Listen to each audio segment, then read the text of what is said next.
இந்த முறை ஜாதி மதம் அனைத்தையும் கடந்து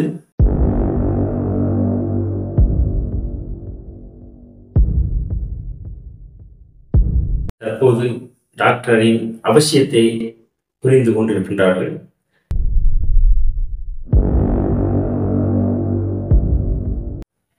நிச்சயமாக அந்த தேவரின மக்கள் பாரதிய ஜனதாவிற்கு வாக்களிக்க மாட்டார்கள் என்பதை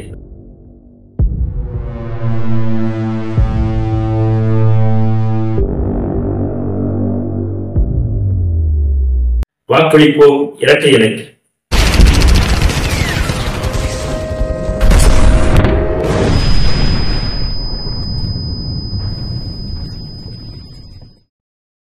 அனைவருக்கும் வணக்கம். தற்போதைய அரசியல் சூழலில் தமிழகம் பரபரப்பாக தேர்தல் பிரச்சாரங்கள் மேற்கொண்டு வருகிறது. அந்த வகையில் தமிழகத்தில் குறிப்பாக தென்காசி பாராளுமன்ற தொகுதியானது மிகப்பெரிய எதிர்பார்ப்பை உண்டாக்கியிருக்கிறது. பெரிய அளவில் இங்கு போட்டிகள் நடந்து கொண்டிருக்கிறது.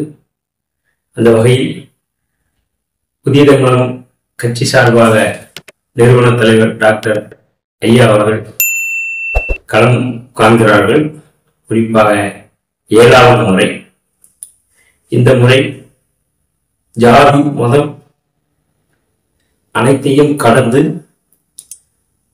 ஒற்ற சிந்தனையில் அனைத்து மக்கள் டாக்டர் ஐயா அவர்களுக்கு வாக்களிக்க தயாராகி கொண்டிருக்கின்றார்கள்.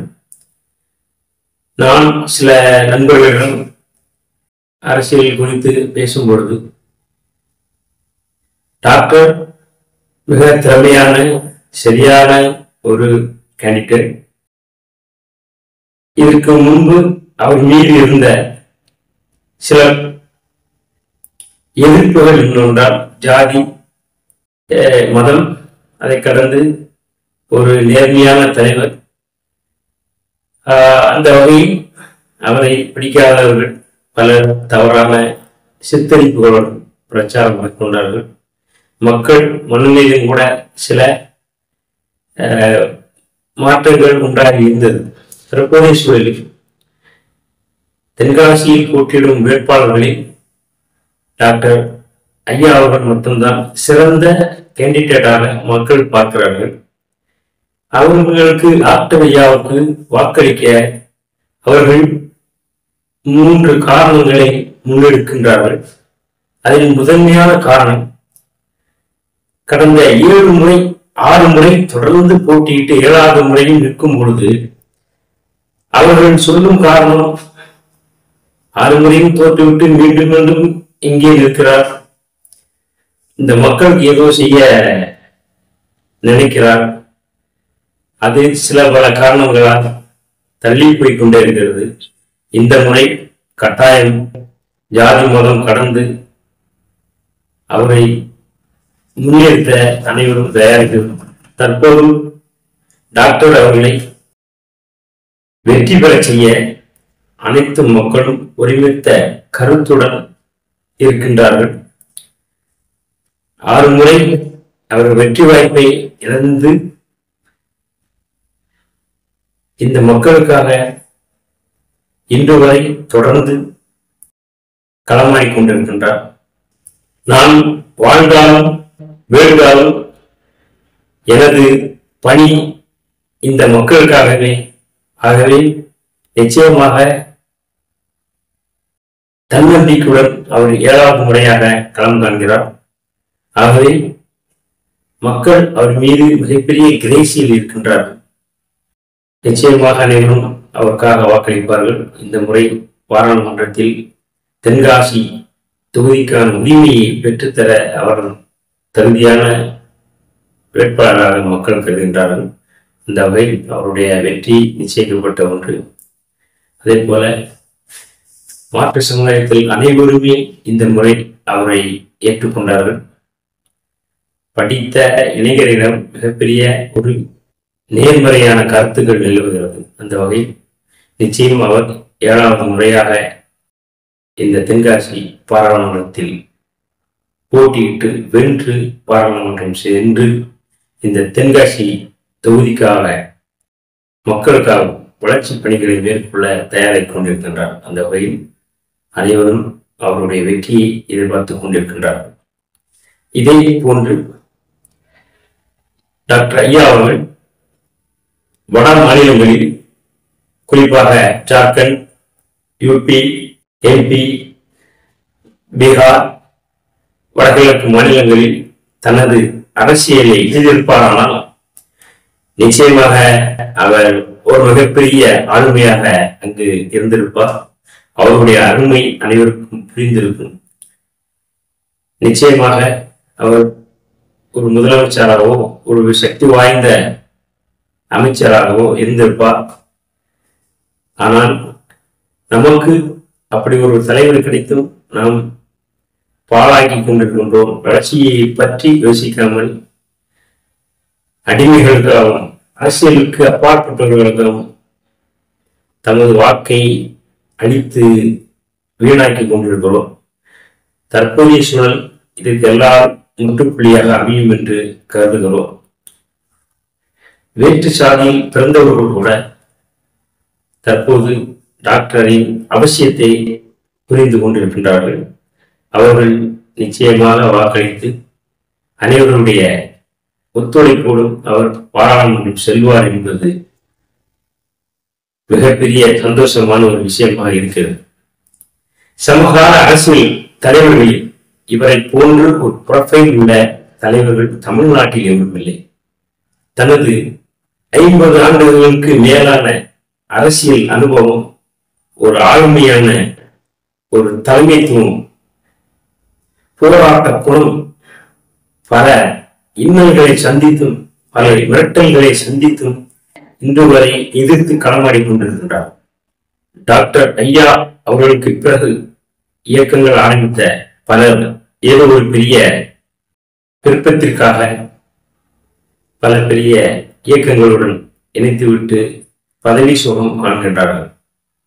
ஆனால் நான் இருந்தாலும் இல்லாவிட்டாலும் எனது உழைப்பும் போராட்டமும் அதனால் கிடைக்கும் பலனும் என் மக்களுக்காக சேர வேண்டும் என்று இன்று வரை எவருக்கும் பிடி கொடுக்காமல் ஆளுமைமிக்க தலைவராக தன்னை இந்த தமிழகத்தில் அடையாளம் காட்டிக் கொண்டிருக்கின்றார்.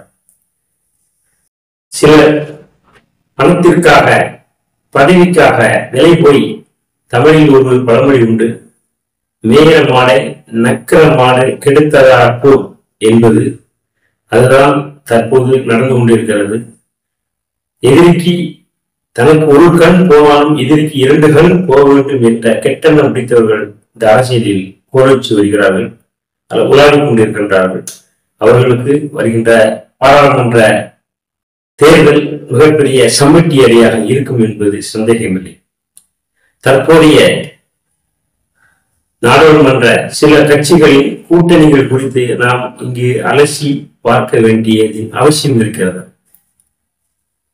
பாரதிய ஜனதாவில் சில கட்சிகள் கூட்டணி வைத்திருக்கின்றார்கள். குறிப்பாக அதிமுகவில் இருந்து பிரிந்த அமமுக போன்ற சில கட்சிகள் தற்போது பாரதிய ஜனதா கூட்டணியில் அங்கம் வைக்கின்றார்கள். அவர்களுடைய கணக்கு என்னவென்றால், தேவையான மக்கள் அனைவரும் பாரதிய ஜனதாவுக்கு வாக்களிப்பார்கள் என்று நம்புகிறார்கள். நிச்சயமாக அந்த தேவையான மக்கள் பாரதிய ஜனதாவிற்கு வாக்களிக்க மாட்டார்கள் என்பதை நாம் இங்கே புறக்க சொல்லலாம்.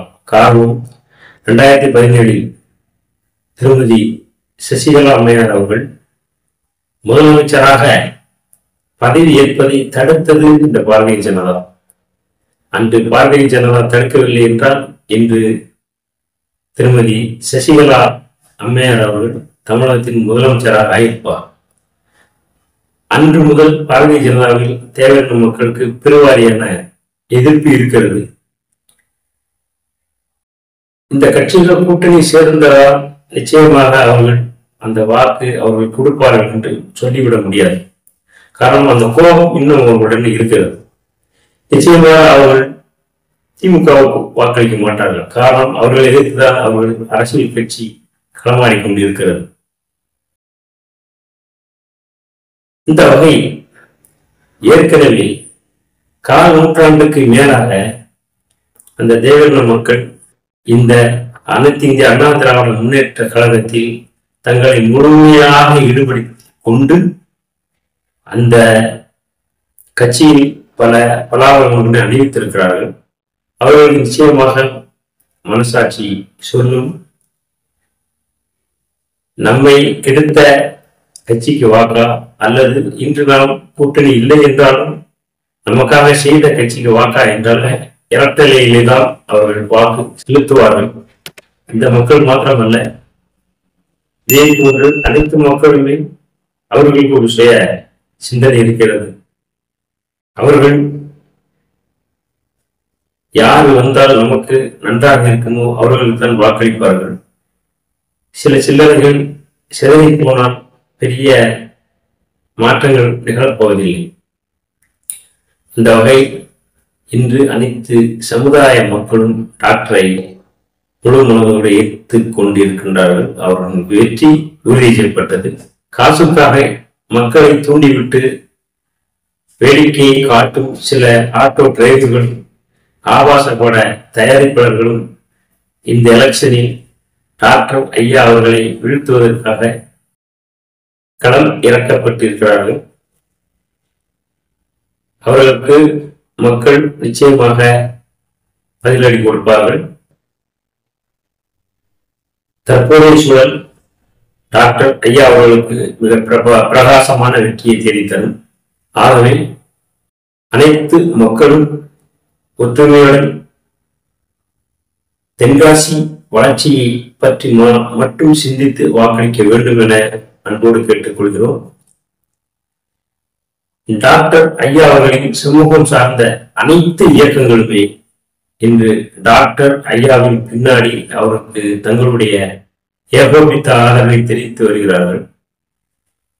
டாக்டரை விழித்து விடுவேன், ஒழித்து விடுவேன் என்று தம்பட்டம் அடித்துக் கொள்ளும் பல பேர் இன்று தனிமைப்படுத்தப்பட்டு விட்டார்கள். அந்த தனிமையானது நிரந்தரம். ஆகவே அவர்கள் பின்னால் நிச்சயமாக இந்த சமூகம் இல்லை. ஒட்டுமொத்த தேவேந்திர குல வேளாளர்களின் அடையாளமாக ஐயாவைத்தான் அனைத்து மக்களும் பார்க்கிறார்கள். சிலர் சில்லறைகளுக்காக அங்கொன்று இங்கு ஒன்றும் கத்தி கொண்ட திரிவார்கள். அதனால் அது ஒரு பெரிய மாற்றத்தையோ விழிப்புணர்வையோ ஏற்படுத்தப் போவதில்லை. இன்று வரை இந்த சமுதாயத்துக்கான அரசியலை தெளிவான பாதையில் ஐயா கொண்டு செல்கிறார். ஆகவே நிச்சயமாக அனைத்து சமுதாய மக்களும் அவர்களுடன் சேர்ந்து தேவேந்திர குல வேளாளர் சமுதாயம் அனைத்தும் ஒற்றுமையாக நின்று இந்த முறை வாக்களித்து காட்டிவிட்டால் நிச்சயமாக இதற்கு முன்பு இருந்த 4 முறை 5 முறை தொடர்ச்சியாக இருந்தவர்களின் அனைத்து சிந்தனைகளையும் உடைத்திருந்து மிகப்பெரிய வரலாற்று சாதனை படைப்பார். இந்த தென்காசியை தமிழகத்தின் ஒரு முன் மாதிரியான தொகுதியாக மாற்றி காட்ட ஐயா அவர்களால் மட்டுமே முடியும். அதை மக்கள் இங்கு உணர்ந்தே இருக்கின்றார்கள். நிச்சயமாக அது பலிக்கும், அது நடக்கும். ஆகவே அனைத்து மக்களும் தேவேந்திர குல வேளாளர் அனைத்து சமுதாய மக்களும் கடுமையாக உழைக்க வேண்டும். அந்த உழைப்பின் பலனை நிச்சயமாக 2024 ஒவ்வொருவரும் அனுபவிப்பார்கள். இந்த தொகுதி மிகப்பெரிய மாற்றத்தை சந்திக்கப் போகிறது. அந்த நம்பிக்கையுடன் அனைவரும் களம் காணுங்கள். நிச்சயமாக வெற்றி தானாகவே டாக்டர் ஐயா அவர்களை தேடி வரும். அந்த நாள் 2024 ஏப்ரல் 19ஆம் நாள். நிச்சயமாக அது நமக்கான, இந்த சமூகத்துக்கான, இந்த தொகுதி மக்களுக்கான, இந்த தொகுதிக்கான ஒரு விடுதலை நாளாக மாறும் என்பது ஐயமில்லை. அனைவரும் கடுமையாக உழைப்போம். டாக்டர் ஐயாவை வெற்றி பெறச் செய்து பாராளுமன்றம் அனுப்பி தென்காசி தொகுதியை வளமாக்குவோம். மக்களின் வாழ்வாதாரத்தை முன்னேற்றுவோம்.